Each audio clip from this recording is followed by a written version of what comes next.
to The Road Forward, a podcast for trucking industry leaders, brought to you by Trucks By, the all-in-one fleet management solution built to empower your drivers to be productive, compliant, and safe. My name's Alex, and we're going to jump right into it. Here's some of the headlines that may be affecting your trucking business or trucking company this week. First, we got Biden wants to change the definition of independent contractors. Okay, this is a story from FreightWaves. All of this stuff will be linked below. They have a good article and a really good video. So to my understanding, it comes from a division. I saw it here somewhere. The employee division. I forgot what it was called, but if I see it, I'll say it.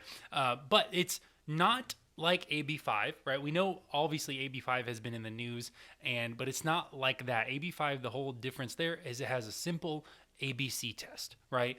And if you fail any of the ABC test, then obviously there has to be that person that is working for you has to be labeled as an employee, not as an independent contractor. So the federal government and the Biden administration is trying to, here it is.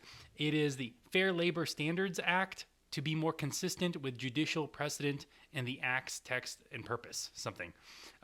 It's from the Department of Labor, it looks like. So it's not necessarily an ABC test like an AB5, but it is something along those lines, excuse me.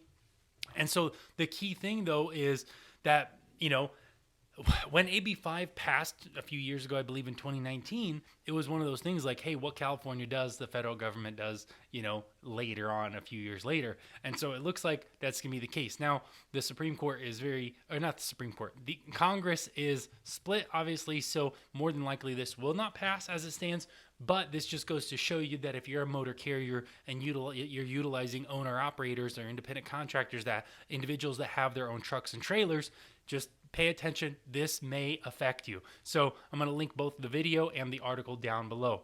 Then we got self-driving trucks, right? Like as if the government trying to shut us down and regulate how we do business, as if that wasn't enough. Self-driving trucks, okay?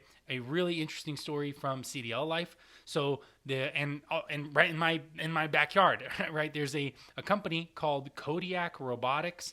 They partnered with IKEA to do a run from Houston to just north of Dallas. Baytown, here's the lane. Baytown to Frisco lane.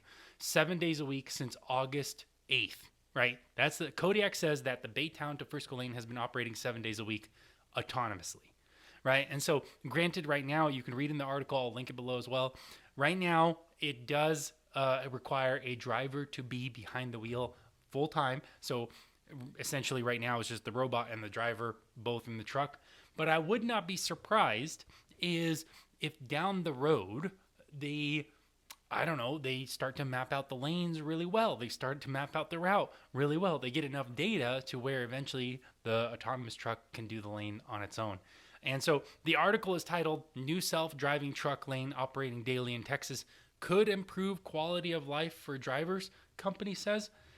I mean, I guess you'll have a higher quality of life if you don't have a job.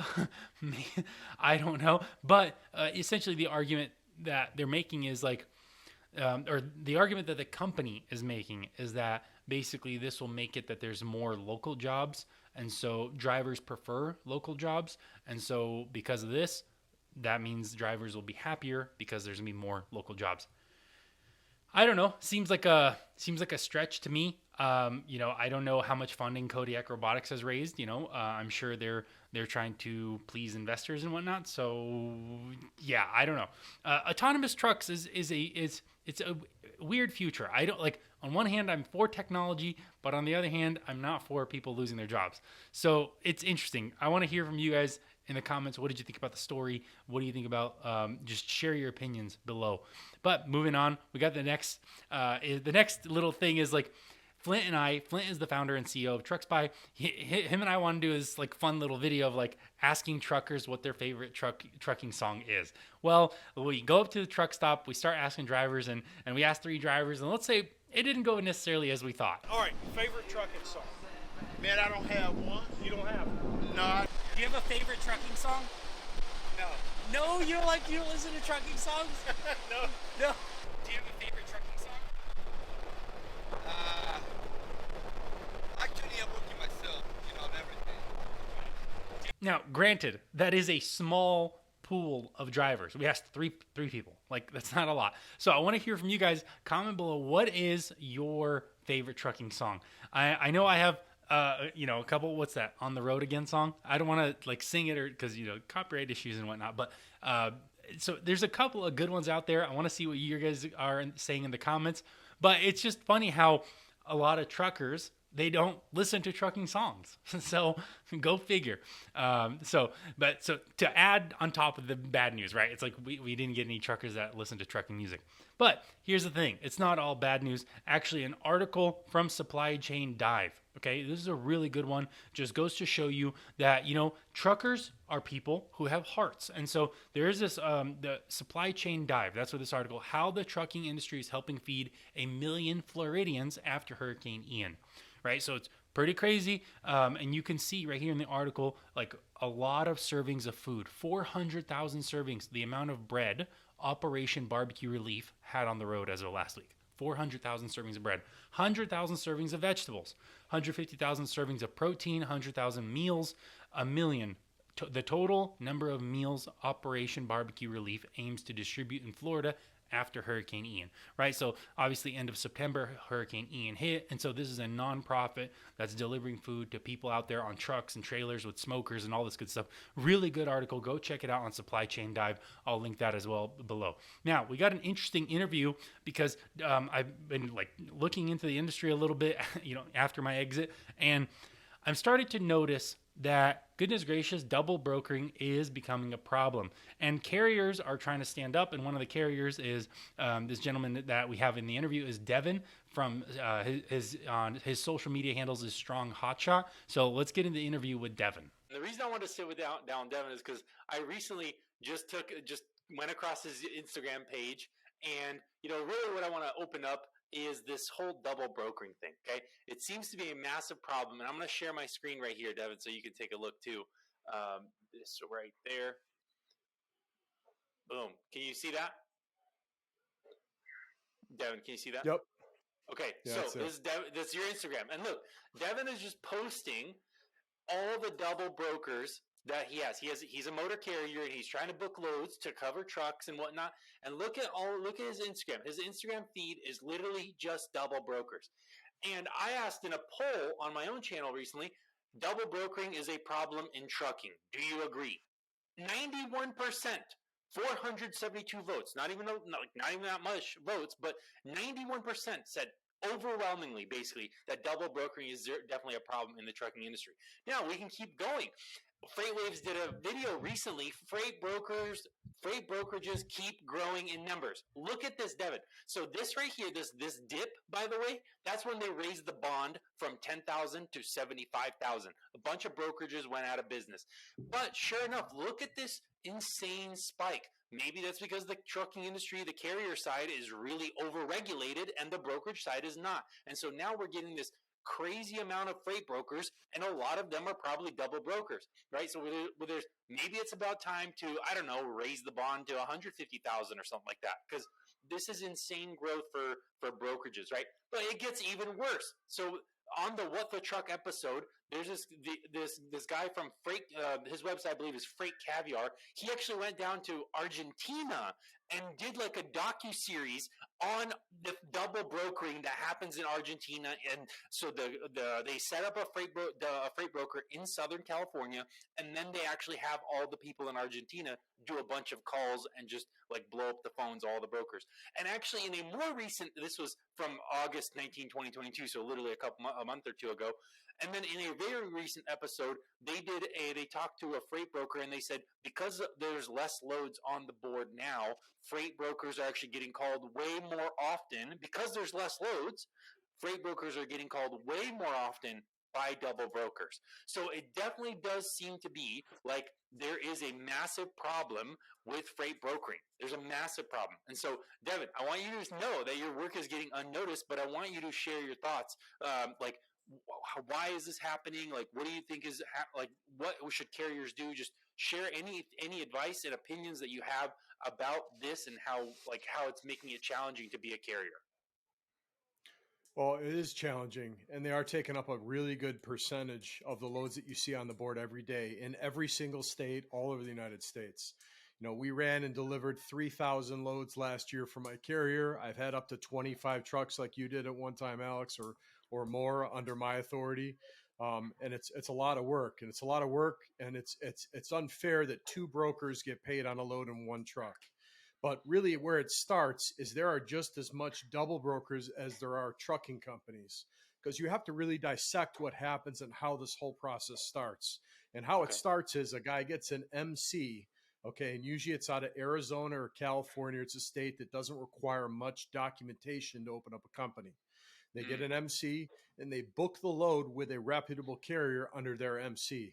And this is kind of okay. how it starts. And I found this out maybe a year or so ago. It's actually when I found out it happened to me. I looked into it to see what was going on. I had a carrier I had a broker that I booked a load with that wasn't paying me. I kept Mm, calling. They wouldn't pay me. I kept emailing. They wouldn't pay me. So I said, nobody's going to get over on Devin. I'm going to find a way to get paid on this carrier. It doesn't matter how many calls I have to make, how many things I have to research, whatever I have to do. So I looked up the carrier on Safer. I looked up their MC number, not the carrier, I mean the the broker broker. on Safer. Got their information, got their bond information, because you can file against their bond if for some reason they don't pay you, and you have all the Right. proper documentation. You can do that. And then I dissected it. So I looked at the BOL, and on the BOL is the main thing you need to pay attention to as a carrier. When you go to pick up a load, you're going to get a BOL 9 times out of 10 from the actual shipper. Some brokers send out a BOL because the shipper doesn't want to make it, but 9 out of 10 of them, the shipper will give a BOL. Sometimes it's got a packing list of whatever's coming with the load, or whatever the load is, how much it weighs, where it's going. But on the bottom of it's going to show the broker, who is the 3PL, the person that's getting paid to broker it. And 9 times out of 10, if you have certain things, red flags with a broker, emails are misspelled, they're not getting back to you quickly, they're over managing you pick up the load, they're calling you every 5 minutes to find out why you're not there, are you there, I've heard, don't talk to anybody about this load but me. I need pictures of the load after it's picked up, all kinds of crazy stuff, normal stuff, but crazy stuff, over managing the load, that's a red flag. And when you look at the BOL that you get from the shipper, it will show who the real broker is. So, long story short, there's a lot of other things in between there. Right. This guy didn't pay me. I looked at the BOL and I saw, I don't know, like a major broker, like a Landstar or Trinity or something like that on there. Right. And it even had the phone number on there. So I called the Mm, real broker and said, "Hey, I ran this load. I delivered this load. You're on the sheet." And she said, it was a girl. "Oh, I'm sorry. I don't know what happened here. I booked it with uh, Star Trucking out of California, and they've run a lot of loads for me." And I said, "Well, no, they didn't run this load. I ran it. I have pictures of every load. I check securement with my guys when they pick up, and it was my load. I did it. I had proof I did it." And then I think I booked it with her, the first one, and this isn't going to be exact, but I think for like $1,200 or something. And I asked her, I said, "What'd you pay this trucking company? How much does a load pay?" And it was like $1,600. So it was like a mm, $400 spread on it. It was a short run. So just from doing that, I made $400. She didn't pay the truck that didn't do the delivery. The broker didn't pay me. Obviously, they weren't answering my calls or paying us. And I made a $400 bump in a rate when it should have been $1,600 from the get go. And ever since then, every BOL that I got from my guys, I would look at the BOL and see who the real broker was on it. I always mention on videos I've done on YouTube and on there, find out who the real broker is. Make sure you're working for the real broker. Because as a trucker, you work for the broker. You don't work for the shipper. You don't work for the receiver. You work for the broker. So you need to right. communicate with the broker what you do and make sure they're happy with everything and all that kind of stuff. And I've had ones be $1,000 or $1,200 more than I booked the load for, and it's been a big come up for us. And a lot of these guys are interlinked, and I Right. could tell you that there's a guy named Barry Olson. Barry, you know who you are, and that's just a stage name for sure. It's not his real name. If you talk to Barry Olson on the phone, he's not Barry Olson. You know what I mean? Right. And Right. that's just one of them. And he's worked at 4 places that I've found Barry Olson at. Every time I see him, I send him an email. "Hi, Barry. This is Devin," just so he knows that I'm still watching him. It's Right. And incredible. it It's actually, absolutely it's amazing. right. And he actually mentioned that while he was doing his like short docuseries on double brokering, the Armenian mafia came and shut him down and actually took all his footage from that trip. And so it's like, it does seem to be not only just like a couple of bad individuals, it does seem like this is actually like there's a systemic problem.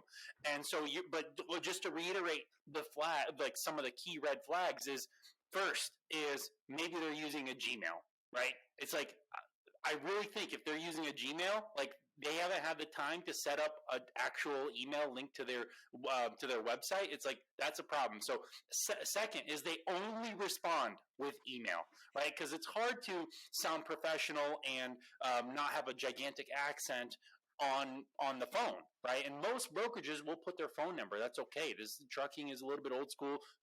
Talking on the phones is normal, but they only oftentimes on the spot market they'll only post loads where Well, you can only respond with email. Correct? well, sure, they will call you, but they call you from a different phone number every time, and the phone number doesn't amount to anything. It's a throwaway type of phone. The first Right. thing you look at the load board and you see a load that's posted in all capital letters, right? And the MC for the broker is a mile long, right? And you look on your load, you normally check their MC to see if they're factorable. 9 out of 10 people factor, and they're not factorable. So this is what it is, and it's email only. Right now, you will call. Right. You'll get somebody you can't communicate with, great, and then they hang up the phone on you or whatever they do. But it's email only, and there's short information. There's misspellings in the email they send you. It's the whole process is really crazy. Really, to identify it, there's all those flags that are there, and there's just multiple ones, and they just keep going. Mainly, when you talk to somebody who's kind of a shady character, and that Right. happens every time that you're on there. And the BOL is key. There are some brokers out there that work with other brokers. Landstar is a big one. They don't work with Right. Trinity anymore because of this type of thing. But one broker can't find somebody to move a load, so they have another broker that has a network of trucks that can move that load, and that's okay. That's fine as Right. long as everybody knows about it and it's not a scheme. You know what I mean? So Right, but this is intentionally a scheme for sure. Where like 100%. the broker thinks they're booking with a trucking company, but in reality they're not. They're booking with another broker. Another thing Right. too, 9 out of 10, and I have big trucks too. I recently got into the big truck thing. I'm still the hotshot guy, but I tried some big trucks too, and I've looked at a lot of big truck loads and stuff like that. I found very few double brokers that book big truck loads. They just don't do it. I have actually found double brokers that put in the email, "Don't call us if you're a double broker," and they're a double broker. That's just recent now. You'll see on the load board, "Do not call me," or "If you're a double broker, we don't work with double brokers. We know who you are," and it's a double broker. So that happens. But 9 times out of 10, it is a semi-truck load that they think will fit on a hotshot, because hotshot guys are aggressive. And I know that from being a broker myself right now. When you post a hotshot load, you get 20 Right. calls. You post a big truck load, you get 5 calls. So it's Right. easier for them to book the load, and they just take a shot to see if it'll fit, if the Right. broker will load a hotshot. And I've been to Wow. many of these in the beginning too, where we went to go pick one up, and the guy's like, "Man, you got to be dock high and have air ride. I'm not going to load you." And then I call the guy, and he disappears. The double broker, he's not around. Tonu Of never course. happens. Right, of course. Yeah. Man, yeah, that's, and especially now with like fuel going up and like parts in general being either in short supply or super expensive. It's like at the time when we don't need this, it's unfortunate that it's happening. And it's just like all the hardworking carriers like you, like I used to be like this, but it's a very unfortunate time that this is taking place. But I do want to say that, like, what do you do if the BOL doesn't have the original brokers? Because I remember I had BOLs that didn't have the original brokers information. What do you do? How do you track that down? Is there any Well, solutions for? it's kind of hard then, because you don't know who the real broker is, right? But you can always ask at the pickup, "Hey, do you deal with Barry Olson at Star Brokerage, 4-Star Brokerage?" No, I don't know who that is. We deal with Landstar. "Oh, you live with Landstar? Do you have the agent's number so I could call him real quick? Just want to let him know we picked up here and everything's cool." You don't really want to let the shipper know that this has happened. A lot of us work really hard for our customers, especially brokers. And there's a lot of bad talk about brokers. And, I used to be a guy that, brokers are making a lot of money until I became a broker myself. And I only did that through doing a good job as a trucker.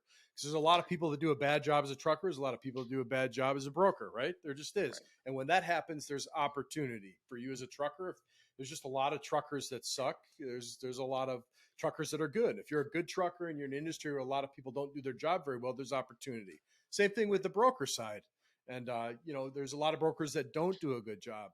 And you got to communicate with them. So when I found out that it was a double broker that way by talking to somebody at a pickup, or my guys talking to somebody at a pickup that I have there, I would contact them directly, and I wouldn't let the shipper know, because there's no reason to take away food from somebody's, mouth or refrigerator or whatever. You want to make sure everybody has a right to make a living, and it takes two to tango in this business.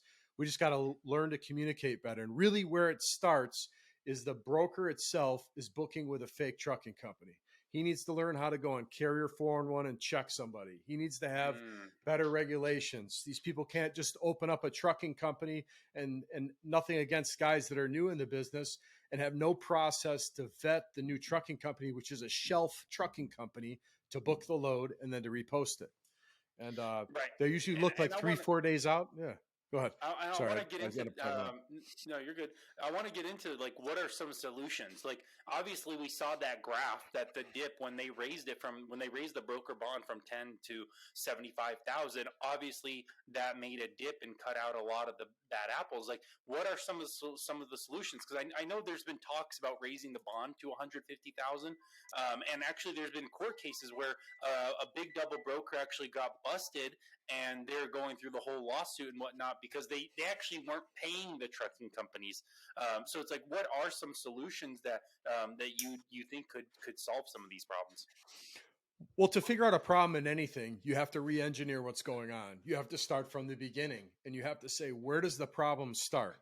The problem starts with a real broker, a Landstar, a Trinity, a TQL, all these places. It starts with them booking a load with a company that is a shell company, a shell trucking company. So if I'm a fake broker, I look on the load board for a long light load, right, that would fit on a Hotshot, or a light load that would fit on a Hotshot. This is what I would do if I was going to double broker. I would look on the load board for a longer light load that would fit on a 40-foot deck. I would 3 or 4 days out, right? Because that's where the good loads, if you're booking Hotshot loads, you need to look a day or two in advance. You need to always be booking, or never book good loads on the spots, like playing a slot machine at Vegas. You just don't know. So you have to always be booking. You have to look down the road. So that's what these double brokers do. They look 3 or 4 days down the road, 2 days down the road, which gives them 2 days to actually book the load with a Hotshot, right?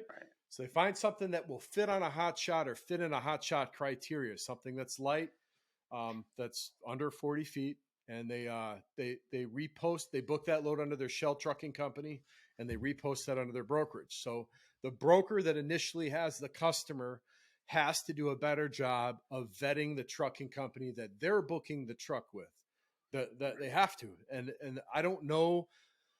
I thought originally about this, and I think I talked to you about it, that there needs to be some more type of regulation for opening a brokerage, and maybe that's true, but really for trucking companies too, not taking away opportunity from people. I was new. I started myself just like everybody else started, with a truck, a trailer, and a dream, man. I was going to go out and get after it no matter what it took. Everybody told me not to do it. I had the big career, the big job, everything. I just wanted out. And that's why a lot of guys get in this, because they think, hey, I can go get in a truck and I can drive and I can make money and I can avoid a lot of the responsibilities. Like the job with the least amount of responsibilities is not this job. This job has lots of responsibilities and lots of commitment. You find that out after you get in it. You've spent 60,000+ on a truck and bought a trailer and you're in. Right. But, I think it starts with the big broker vetting who they're booking the truck in the beginning. Because if they don't book it with the shell trucking company, then the shell trucking company can't repost the load under their fake brokerage and make the money, period. Right. Because then how that process is done, they won't ever get that rate con, and they won't ever get those details about that shipment, so then they can't ever post it. Okay. No question. Right. That makes sense. And that's probably the fine line or the juggling act of like how do you put in place regulation that necessarily won't stifle new competition, because competition, that's always good for the marketplace, for the free market, but you also want to make sure that, good hardworking carriers aren't hauling freight they're not going to get paid for, right? That's kind of what it comes down to. And so it's like what is that juggling act? What does that look like? What does that regulation look like? Trying to achieve both of those, where you want new carriers to come in and to bring in new technologies and stuff, but you also want to have their due diligence. But I think Carrier 401 is a pretty popular website, and a lot of brokers use it. But like, how would a carrier document if when you look up a carrier on Safer, if it says they don't do a whole bunch of miles, then what? Probably not book a load with them because they don't do that many miles. Doesn't have, Like, what is? doesn't really have anything to do with miles. I mean, you could report the miles inaccurately. You could not report the miles. You could say that you can't do it or you didn't do it or whatever. That doesn't mean anything. I'd say, one of the things I've heard from brokers are inspections. A company that's out there running and he's driving and he's there, he's got inspections. So if you pull an MC on somebody and you say, this guy's got no inspections, man, he's, good or bad or indifferent, there's none. How could I book with this guy? He's been in business 30 days. He doesn't have any inspections. The other thing is that I've re-engineered this whole thing. So this is just me being overzealously going after people that owe me money, and I'm going to get the money no matter what it takes. I found the trucking company, and the original trucking company that booked the load with the broker. Now this is the fake trucking company that booked the load with the broker to repost it under their brokerage. They have an address that's like a convenience store, or it's like and there's multiple trucking companies that have the same address. So like if the FMCSA went to go visit Star Trucking at whatever their address is, suite number 1, there's nobody there. There's no one there. They're overseas. They're doing everything from there. Lizzie's World. I mean, there's so many of them I can name off right now. Maybe that's not a good idea. Right. Probably not. But no, that's totally fine. I built a tool, right? The whole point of the tool was to help carriers, but you're giving advice not only to carriers, which is like, hey, do your due diligence when you're booking these loads, double check that BOL. You're also giving advice to brokers, which is like, hey, if you're trying to book a load with a carrier that has absolutely no inspections and they're totally brand new, it's like that may be a red flag, right? It's like, do your due diligence there for brokers as well. So that's really good advice for both the carrier side and the broker side. And this podcast is called The Road Forward, Devin. So where's this industry headed? Like, what do you think about maybe autonomous trucks? Are they taking over? Like, what's your views on the industry as a whole, where this industry is headed? I don't know, man. Almost 4 years, or the better part of 4 years when I got on this, when I watched videos from you, other guys, stuff like this, started out as my own guy in my own truck, doing my own things, thought I was going to pay for a dispatcher. It didn't work out. Had to do it myself, learn it on the fly. Where is it going from here? Like years down the road, what's going to happen here? I don't know. I just think that even as of right now, it's so hard to get into. If you're not in the best area, if you're in a great area, you can make money with any setup you can.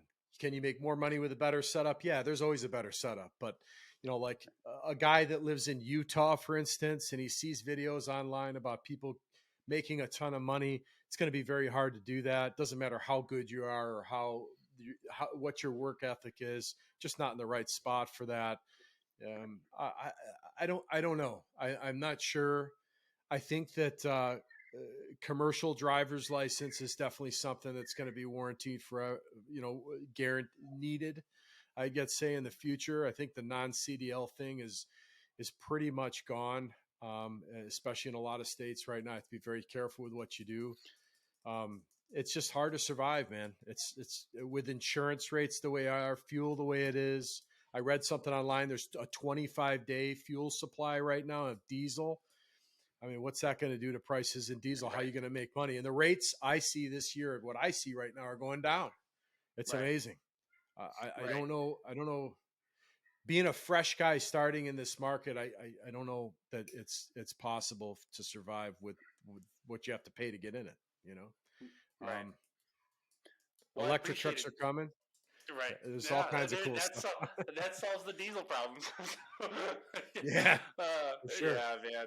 Yeah, the industry is because of the oversupply from the last year or two, where it's definitely seems like it's heading to a correction of that oversupply. So it's gonna be really interesting to see what the outcome of that is. But Devin, I appreciate you taking the time, man. Thanks for coming on. Well, that's going to do it for this episode. If you're one of those people that made it all the way to the end, I say thank you. But leave us some comments, leave us some reviews. I'm sure it's not your first day on the internet, so you probably know how to do all those things. And I will see you next week.